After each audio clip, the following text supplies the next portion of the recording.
This beat is crazy. Warning. This beat is crazy. That's right, DJ Relly Rel. I'm here, Urban Block Party. We are here. Make sure you download that Urban Block Party app, man. Brought to you by Open Arts in Education Project. Bringing it to you once again. We have more multi-talent, man. This guy, man, so much talent, man. We're gonna get into each individual set of talent this brother has, but we have Arnstar in the building, man. Everybody make some noise, man, you know what I mean? Come on. That's right. So this guy, super talented, an actor, an artist, a dancer, a businessman, of course. Nick Cannon's put him through that improv boot camp, you know, doing comedy.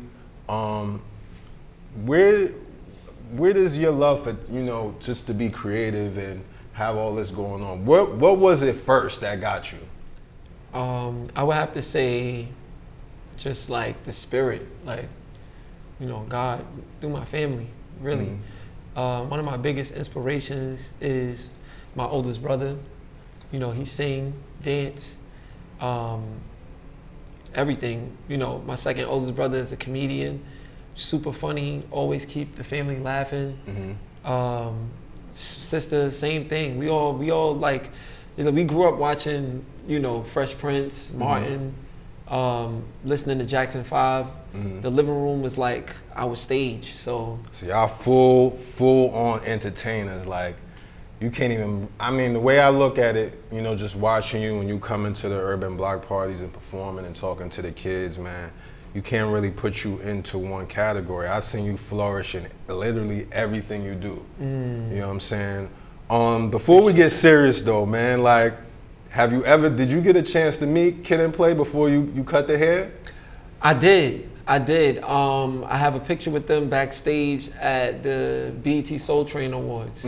So that was really a homecoming moment for me. Right, because that's you know, to be able to get that, you know, that stamp of approval on the high top. He cut it, you know, he got the freshly cut waves, you know what I'm saying? We wavy out here. Absolutely, it's incubating. But man. Big Daddy Kane will be proud. Shout out Martin Big would be Kane. proud. He had a little high Martin. top.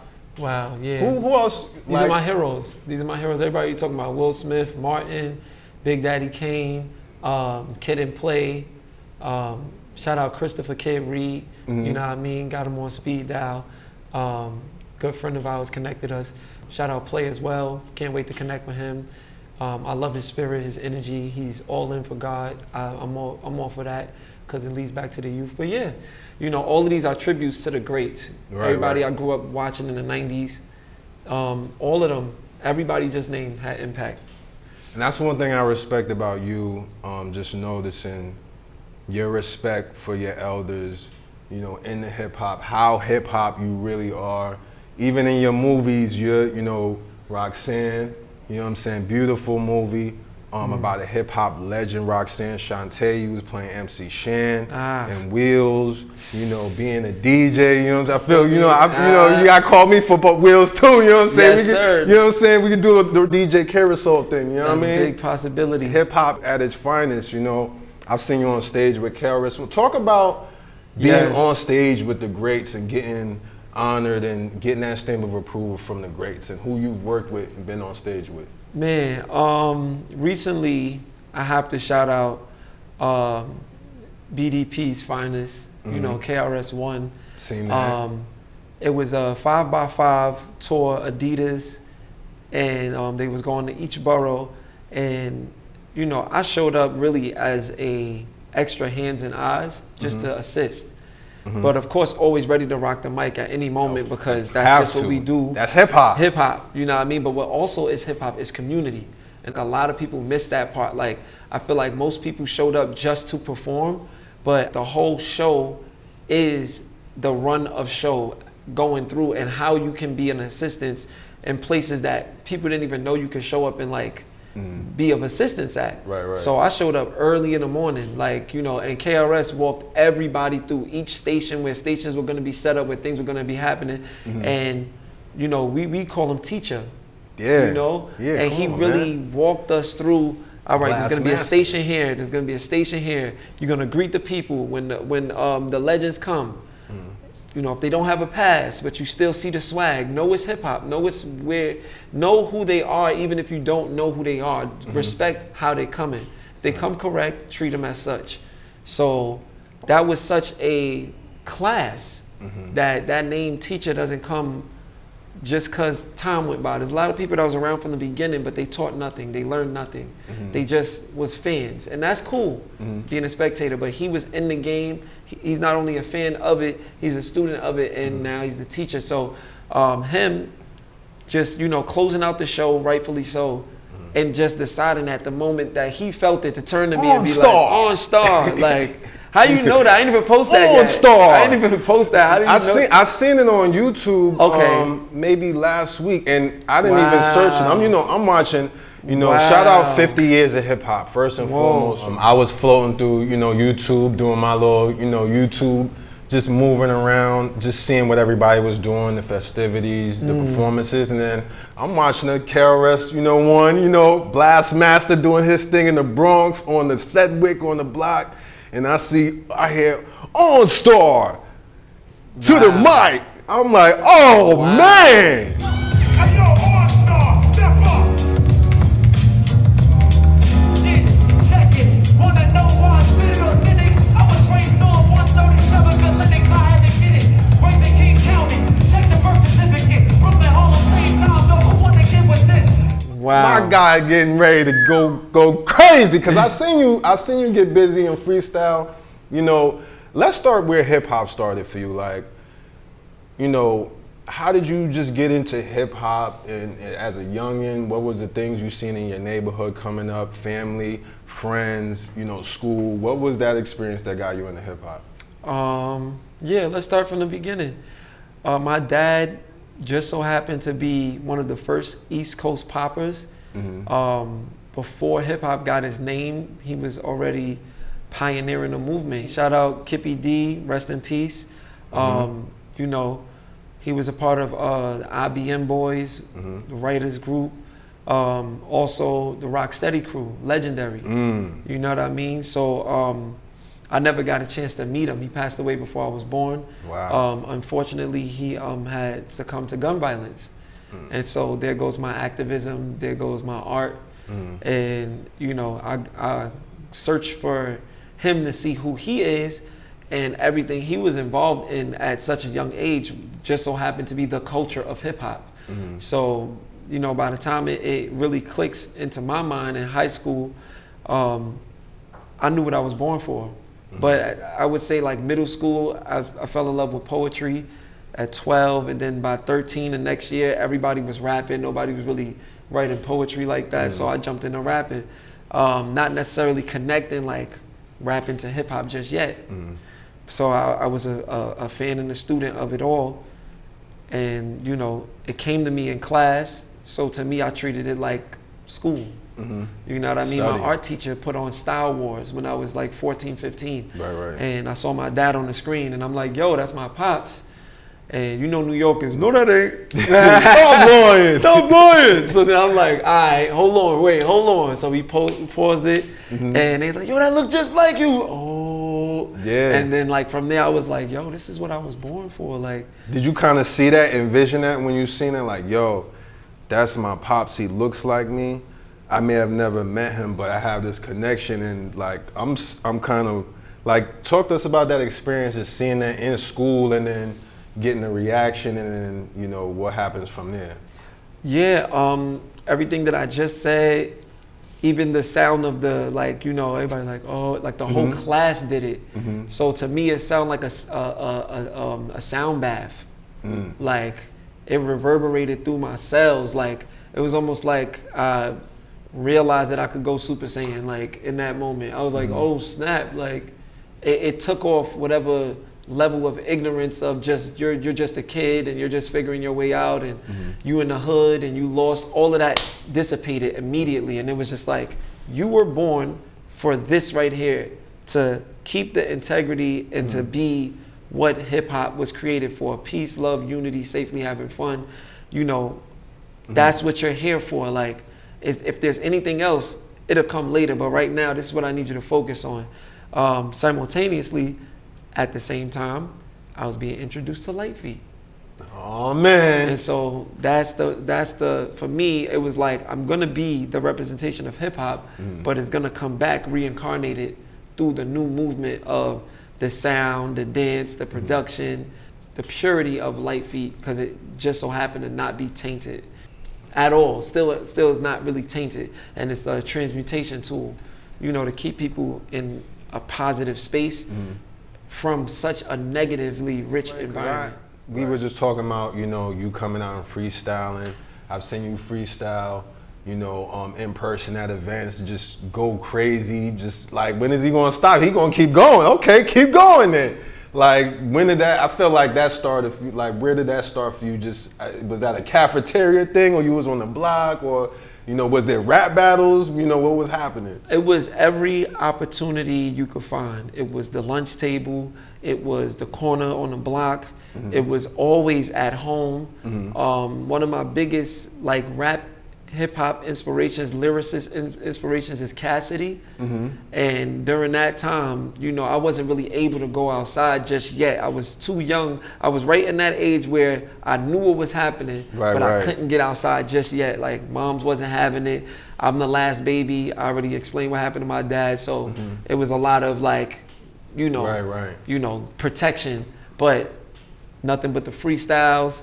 You know, I'm listening to tapes all day. I'm writing my own version of it. So anytime I get outside, I'm hungry. I'm hungry to jump into a circle and rap. Like, cypher. You know what I mean? Get busy on them. So that's where it was at. And I, you know, that energy just continued. Like, it stayed. It never left, you know. I know people know me for a lot of different stuff, but trust and believe, when nobody's looking, my first language is rap. And I translate it into regular conversation so that people can understand. So the dancing part, you know, when did that come about, you know, in that process? That was the living room. That was the family. That was before the rapping in school? Or, yeah, like, everything was musically inclined. Originally, I'm a singer. Like, I went to the boys choir in Harlem. Okay. Like, yeah, like. I ain't gonna ask you to sing nothing for you. I ain't gonna do that to him, man. But in our heart, you see, he got the mic. Know that it is love. Ooh. There's a place that much brighter Ooh, than yeah. tomorrow. That's it. And you see, he got the MJ shirt on, man. Little something. So I mean, the dancing, acting, man. Did it come later on? Was this something you was practicing in school? Bro, when I tell you, we did everything. Like, I went to an entertainment school. I went to the Boys Choir Harlem, Choir Academy. So when I was there, they're teaching us stage etiquette. They're teaching us classical music. They're teaching us presence. They're installing us with, like, attributes that young black men don't normally get on an everyday basis. So you have the mindset that you could do anything, but it's a performance arts school. The acting, I feel like, was a, like, shadow cast from so much movies. Like, when I tell you, me and my family, we watched so many VHS tapes. Like, it's not even funny. VHS. My mother had me watching The Fugitive at like 4 and 5. So I'm looking at Harrison Ford catching drama. I'm listening to the sounds of, like, the score and how they putting it together. All of it matters. Like, you know how you're gonna be, knowing that the music is gonna come and support your acting ability. Emotions. So that is from a kid. You don't even know the science. You just love it so much that characterisms, I do impersonations and all of that. Like, you know what I mean? Just because it's all dealing with phonics, sound, tone. So, I mean, where's this happening at? Of course, New York, of course, 5 boroughs, you know. Right. You rep for all the 5 boroughs, so nobody, you know, but where specifically, where does all of this take place early on for Arnstar? East New York, Brooklyn, my grandmother's house with all my cousins, Lenox Ave, 138th, 137th, with my immediate family. It's all a family affair. Everything is inside. Like, you know, we didn't have the connections to go to Broadway or to get on commercials or movies early. That's why it's happening later. So, you know, Roxanne, Wheels, Wildin' Out, all of that movies and entertainment, like this is stuff that we dreamed and we reached for, but we just didn't know where to go to put our talent on the table and go, where do we sign up at? So shout out Big Sis, Lil Mama. Once the lip gloss popped, my first career is being a hype man. I grabbed the mic. I learned crowd control early. I learned how to. So you was hype manning for her when she. That's when she my came out. first professional career job. I see. I know that. I was getting $400 a show at 16 years old. Mm-hmm. Like, and you feel me? late. You coming know back what to I the mean? hood? Yep, I got it. If only IG was out then. It came a little bit later, just a little bit more later, but MySpace was crazy. She had me as a top 1. They thought we was boyfriend and girlfriend. They was like, oh my God, I love your girlfriend. And I'm like, that's my sister. That's we my talking sister. about. Relax. Like, yeah, chill. Oh, really? Well, then can I pull up? Chill. I'm 16. I'm trying to stay focused. But then you also you also get to protect her as well. You Yes. know what I'm saying? Yes. I'm a brother. I'm not sure if you're the older brother or Younger, or but younger, I but show up as a big young- brother from the wisdom that's downloaded. We take turns on who's the big what at times. You know what I mean? And that's the beautiful thing about our relationship is we don't try to play it in like role of age. We play it in role of wisdom. Who has it? Whoever got it, you got the ball. That's you. Right. You feel me? I'm learning from you until, you know what I mean? And y'all do that very well, man. I've seen you guys collaborate on different projects and just seeing where y'all coming from, Brooklyn and Harlem. That's right. Brooklyn and Harlem. Any experiences, between Brooklyn and Harlem, you gotta get fly, then you in Harlem, you gotta be fly, then you go to Brooklyn and you gotta be tough and make sure, ain't nobody trying to run your pockets. You know what I'm saying? Like, what is some experiences, you're having as a kid, and, also, as far as your father not being there, how does that affect your upbringing, and what are some things you maybe had to go through by yourself or learn by yourself? I had to learn that life doesn't give you cards that make you smile. You smiling will make your cards come to life. Like, you activating the space of what's in front of you is gonna be what carries you into your next season. So, my dad not being there, I think what it could have did was could have mentally took me out of the game, made me frustrated, made me more emotionally charged up. Rest in peace, Willie Kirkland, my cousin, right? Like, our fathers had similar fates. Like, they both ended from gun violence. And I seen him grow up as like an angry child. Like, he was cool, he was fun, he was happy, he was with the family. But then in his personal space, he really was upset at what life had dealt to him. I felt that same pain. We always had that connection. He chose to deal with it a little bit differently than I did. Something got to me a little bit earlier, and I felt like, maybe the spirit of my father like stayed on me a little bit longer. Me knowing that he was part of hip hop and he was part of like what the movement became, kind of gave me more of a grounding sense by the time I got to a teenage. For him, New York City, it's the streets. You already know, Brooklyn, Harlem, like the streets are waiting for you. Yeah. And so he did the best he could, and rest in peace to his life. The one thing I was happy to see was that, towards the end of his life, it seemed like a calming spirit had came onto him. And he seemed to like understand life wasn't fair, but it was coming around. Right. And life will always spin the work block at for it. you. You know what I mean? So for me, early, not having a father made me realize that I'm going to be a great father, because now I get to study how to be a father my whole life. Yeah. There's nobody in front of me that shows me, like, if my dad was a great man, he would have been a great man, and I would have learned from him directly. But I felt like he was a great spirit, and I learned from him directly and indirectly through everybody, through other great men. Even my bonus father, my sister's father, amazing man, transmuted the energy. He came up from the streets and he legitimized his bop. You know what I mean? So with that being said, I wasn't left with nothing, but I was left with a lot of space to fill as far as what a man is and what a great man is to be. And that's why I'm becoming.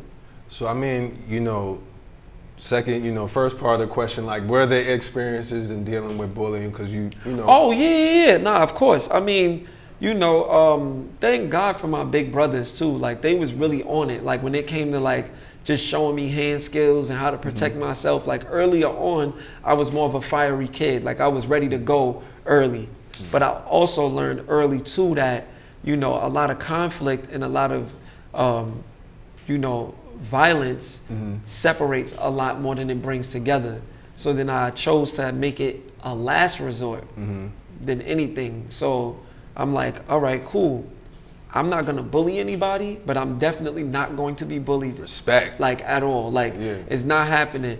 And me personally, the way my personality was, I really like, at a young age, I don't wanna say idolized, but I really looked up to Michael Jackson a lot. So it was a lot of soft tones and like mannerisms that came from that. So, you know, the bullies, they think free lunch. They like, yo, you know what I mean? Your boy is soft, you know what I mean? But if you can dance and your bars is right, and you know your snap game is right with the bars, all combination, you know, it actually, it was weird because for me it kind of helped me become an entertainer, being able to have those responses or being able to kick my little 8-bar freestyle I was thinking of since I got on the bus, like, you know what I'm saying?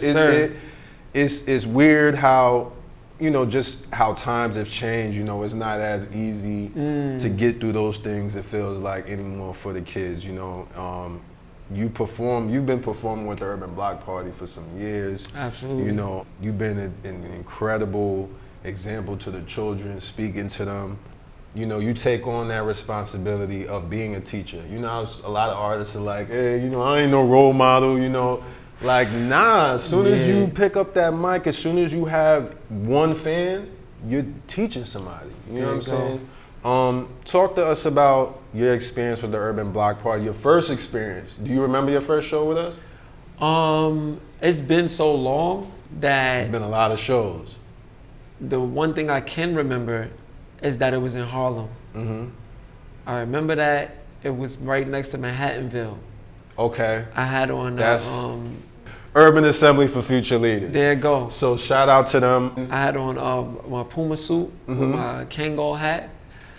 And I don't remember exactly how the performance went, but I remember realizing that this was gonna be a journey. It wasn't gonna be a one show thing. Like this is something that was gonna turn into family. It was gonna turn into a connection that is valued and respected.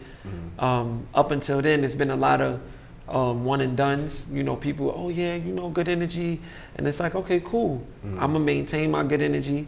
And whenever you need me, I'll be available. What I appreciate about Urban Block Party was the messaging was on point. It was the congruency of the spirit and even the people running it, because there's a lot of entities that have the right idea but the wrong spirit. Urban Block Party just so happened to be the right idea at the right time, the right spirit, and amazing people. Everybody, it's like, dang, everybody's great. Oh man, like, yo, this is it. Like, please continue to call me back. Like, you know what I mean? Like, and that's why, you know, eventually I had to make sure that when a big platform came, like Ellen Show, I shouted out Urban Block Party as one of the entities because I really felt at home. We partner with like Urban Block Party and Guns Down Life Up, which goes into the schools in the inner city community and keep the kids motivated and inspired. So that's our dream. That's what we love to do. So we've done that as well. That's amazing. A lot of times you feel like you're being used or utilized and not in a good manner. But this one was like the reciprocity was so up. It's just like, yo, what we doing? Like, we going to the moon? Where we going to another planet? We going to Africa? Like, where we taking it next? And the kids, you can see the kids are impacted like differently. Like, I go into schools with other movements, and the kids are like, cool, like it's dope. You know what I mean? But this one is something about the teachers being more involved, the students being more like the light behind their eyes are more brighter. You know what I mean? And it's one thing to come and raise the frequency. It's another thing that to have the frequency already lifted because the programming is intended and is executed amazingly. So, you know, Urban Block Party is family, man. You know what's up. You know, and yeah, you've been touching down, speaking to the kids. I noticed, you know, you're big on words. Even your ability to freestyle and come up with the words off the top, you know, it shows you have a lot of thought into your words. And I notice when you speak to the kids, like, there's some real thought behind it, you know what I'm saying, and good intention behind it. And we have a lot of principals that watch, you know, this show, you know, students. It's not just the youth, you know, it's adults, you know, and oftentimes you are wowing a lot of adults in the room, you know what I'm saying? And hearing your story now, you know, it's incredible to be able to get, you know, build that up and put it together, you know, with the obstacles that, you know, you have, that people from our community have, you know. What is the turnaround point, you know, for you in your career? You know, you going on the road with Big Sis, you know, when did things turn around for you? When did your shot come up?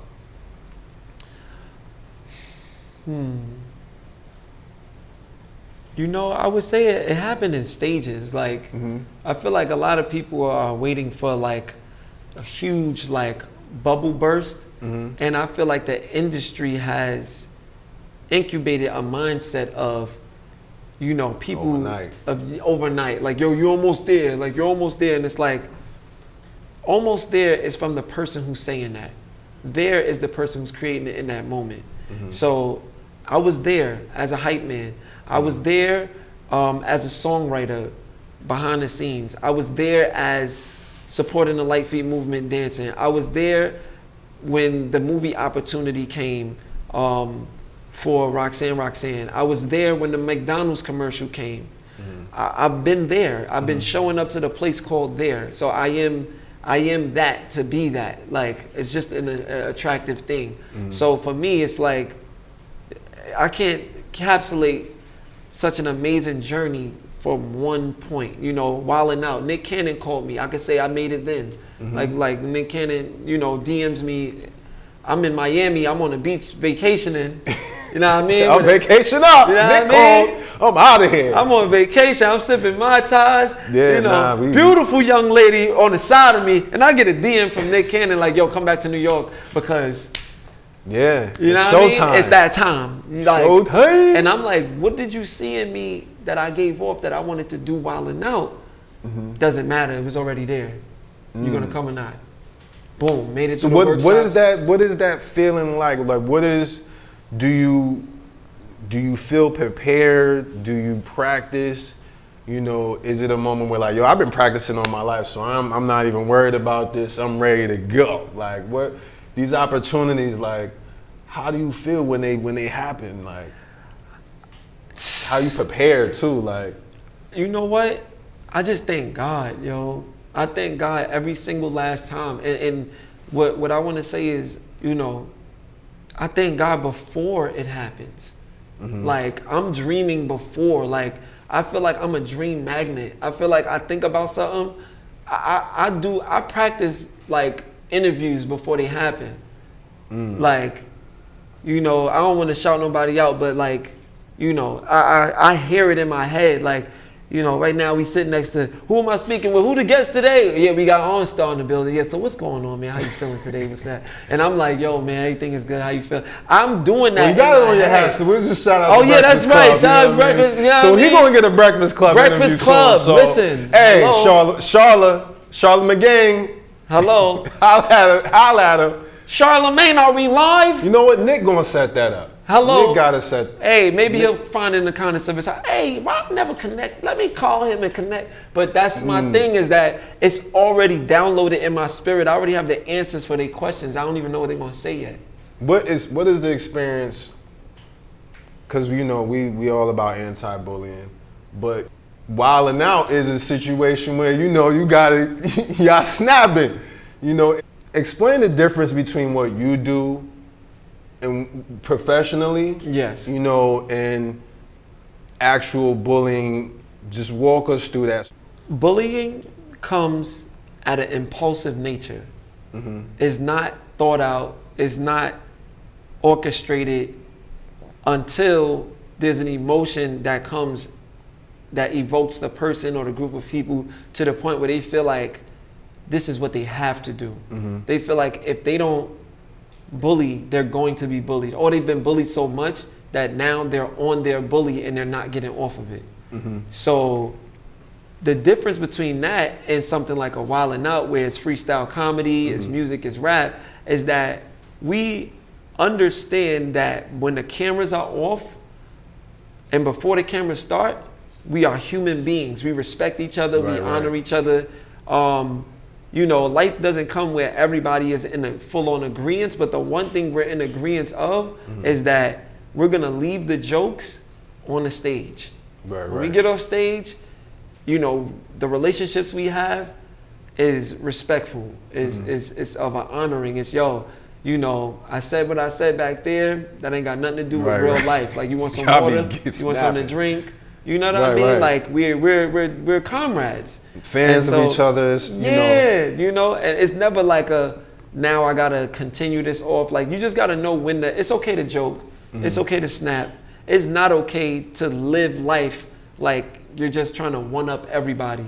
Like, competition is healthy. It keeps your vital signs up. It keeps you ready to go. On point, sharp. Yes, it keeps you ready for what the variables of life that's coming at you.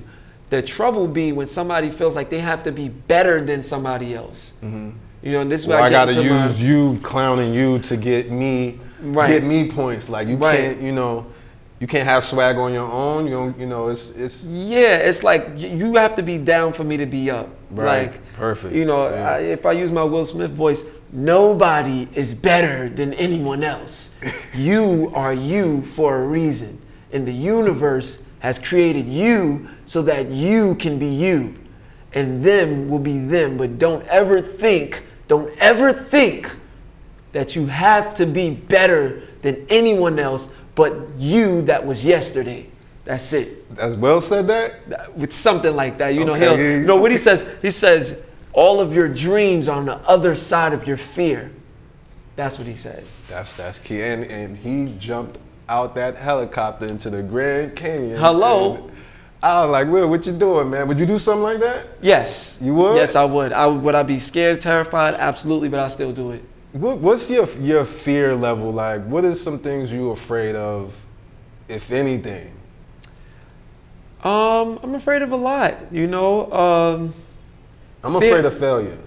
Right? I'm learning that failure is probably one of your best friends. So I'm no longer as afraid of failure as I used to be. There are levels of failure that I can become afraid of, but as soon as I become aware, like, yo, I'm afraid of it, now I have to face it. Like, now I have to face it, because if this fear is so scary that I turn around, my whole life is gonna miss me. I'm gonna miss my whole life because, you know, I'm gonna be afraid to meet the right person. I'm afraid to get married. I'm gonna be afraid of my children. I'm gonna be afraid of life moving forward. Like, life needs to move forward. I can't be afraid of it. I can have fear present, and I can have courageousness present here. So when fear shows up, courageousness has to show up here and break that wall of fear. But one thing is for certain, love will always immense. Love will always immense from here. That's my choice. That's my personal promise, is that my love will never run out. Your fear will, and my fears will. Our fears will run out, but our love won't. And that's where courageousness and boldness and things come through. Well, I'm with you. I'm just not jumping out that helicopter in Grand Canyon. You dig? I'm a pass on that. My fears ain't gonna stop. That is one crazy. I seen Will do that, man. That's my guy. Shout out Will for that. Yeah. Shout out Will for showing people that fear is just a mind state. Like, you could feel something and still do something about how you feel that doesn't go against the nature of being brave or bold or courageous or showing love. You know what I mean? It's just sometimes somebody just got to do something for you to see it. And then when you see it, you realize what you can do. That's been me. I've been the little brother. So my big brothers that get in trouble doing something, and it won't stop me from doing what they're doing. It'll stop me. It'll allow me to be like, how can I do that without getting into, without failing at it? So wherever they stopped, they bungee jumped me to go further. Like, it's like, so, you know. You said failure was your friend. Before we wrap up, you said failure is your best friend. Yep. I thought that was very important, and we brushed on, you know, why, but for the youth, you know, because everybody's in that, I gotta get the bag, you know, I gotta be lit, I gotta put out this perception that I'm already successful, you know, why is failure your best friend? Because it shows you exactly where you need to work at. Immediately. It doesn't lie to you. It doesn't try to comfort you. It doesn't try to make it seem like everything you're doing is okay. Like sometimes your best friends are They're liars. the worst people to be around when you're trying to grow, because all they want to do is make sure that you're good. Like, yo, don't think about it. Don't look, hey, you're fine. You're good the way you are, Rel. Just keep DJing. Don't ever do anything. And you like, yo, like I want to invest. I'm perfect. Yeah. I don't gotta do nothing. You know? Like I want to invest. I want to be a realtor. I see myself doing computer sciences, and they're like, nah, man, the way you spin them turntables, man, we need you, man. Don't leave. Like Arnstar, man, just keep doing it. You don't and grow. It's like, nah, yeah, it's like, yo, like I've broken out of every box that people try to put me in. They're like, oh, you dance, I rap. Oh, you rap, I act. Oh, you act, model. Yo, like it's like, oh, well, you know, he's just a personality, activist. So there's no fear. Just so you know, Breakfast Club, he's not inferior of you.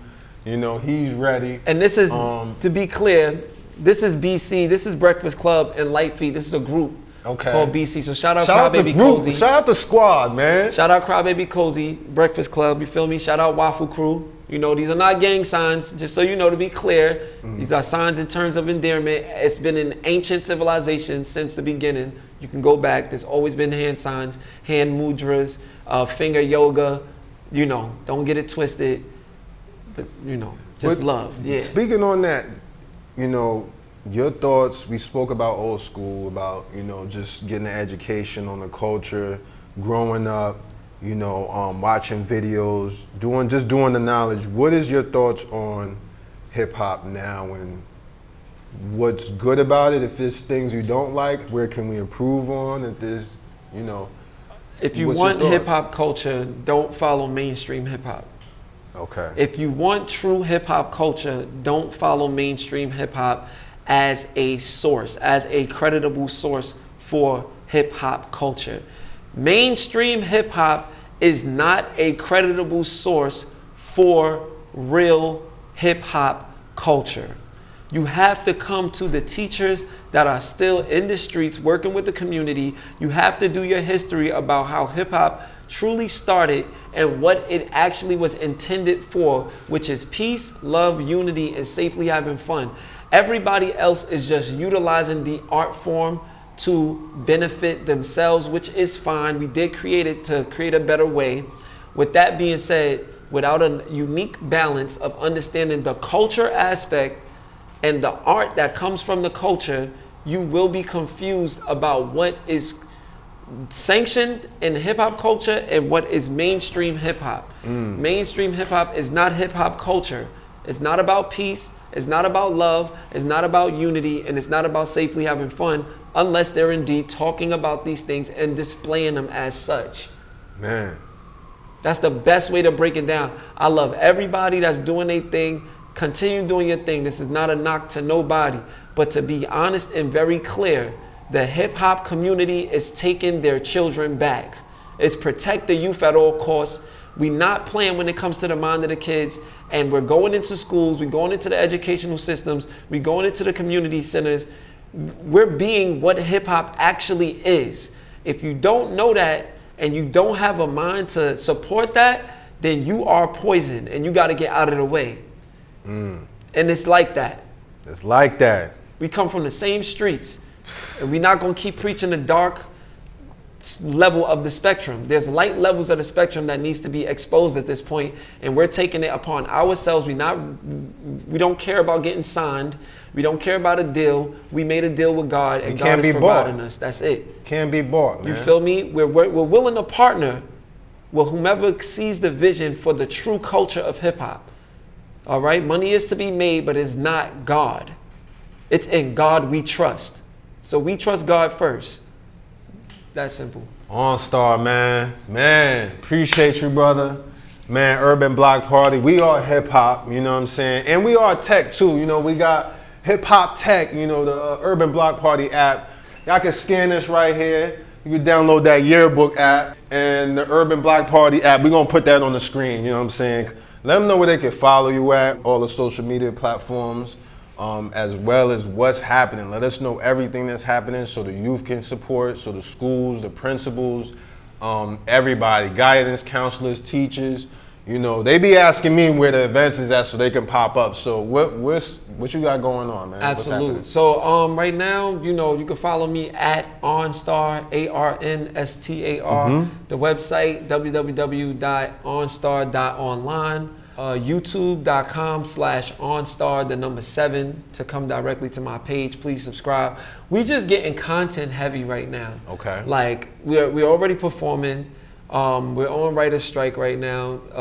You know, SAG, everything's going crazy with that. So, you know, that's kind of quiet. But a lot of in-person performances, a lot of in-person appearances.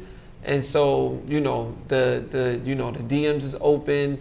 The emails is open. It's all connected to the Instagram and the website. But, you know, shout out Bomb Squad, Light Feet, you know what I mean? Hottest team out right now. Y'all know what's up. Group of youngins that's coming up, right? You know, they're like right there with Waffle, you know what I mean? We know Waffle is popped already, like Waffle NYC. We just came back from Dubai. A couple guys went back again on behalf of Brooklyn Nets. So yeah, we're already catching that. So the thing about it is to keep the culture moving by bringing up the next teams. So Bomb Squad is that next team. Breakfast Club is an OG team. So y'all know what's up. New music, like new music. Like when I say we content heavy, it's so many. I have so many features with so many great artists that's coming right now. A lot of it is coming out of the Light Feet community, so it's gonna be family friendly. It's still gonna be swaggy and turned up. Still gonna be danceable. Still bars, you know. So we going crazy on the music tip right now. We'll be in Africa soon. Okay, Again, motherland. Yeah, we'll be back in Tanzania very soon, so get ready for that. You know what? I think I'm gonna drop that video. I think I'm gonna drop Life Move Forward. I think it's time. Please run up Roxanne. A lot of y'all already tapped in. We had like 9 million viewers within the first week. We appreciate y'all. Please, it's on Netflix. Continue. Wheels is on Apple TV, Prime, Amazon. Just type in Wheels the film. Yeah, Google Wheels the film and you'll be able to see it and watch it. CBS Sports Network, the documentary is out. Lock In, A Light Feet Story. So that's out. I think I'm gonna do a screening for that real soon. All right. So y'all definitely will get the invite for sure. Yeah. We might just rent out a movie theater to do that, right? So yeah. I think that's what we got so far. Yeah. Beautiful, man. Arnstar keeping busy doing this thing, man. Multi-talented, man. Music, art, teaching, dancing, just all around creative, movies, comedy. You know, it's man. I'm blessed to know you, man, and be able to see your growth, see how, you know, you just rock the crowds, you know, and interact, man. And this isn't the last time we're gonna have him here, because we even got more stuff to talk about. We ain't talk about, but we're gonna say that for the next episode, next time he pull up, man. Arnstar, Urban Block Party, DJ Relly Rail. Let's go. Come on, man.